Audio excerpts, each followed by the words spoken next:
হে বিশ্বাসীগণ, তোমাদের কারো যখন মৃত্যু সময় উপস্থিত হয়, তখন ওসিয়ত করার সময় দুজন ন্যায়পরায়ণ লোককে সাক্ষী রাখবে।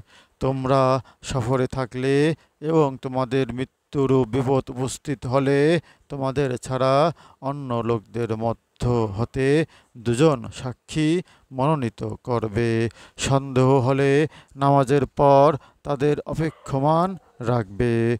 অতঃপর তারা আল্লাহর নামে শপথ করে বলবে, আমরা ওর বিনিময়ে কোনো মূল্য গ্রহণ করব না, যদি সে আত্মীয় হয়, এবং আমরা আল্লাহর সাক্ষ্য গোপন করব না। করলে আমরা নিশ্চয়ই পাপীদের অন্তর্ভুক্ত হব।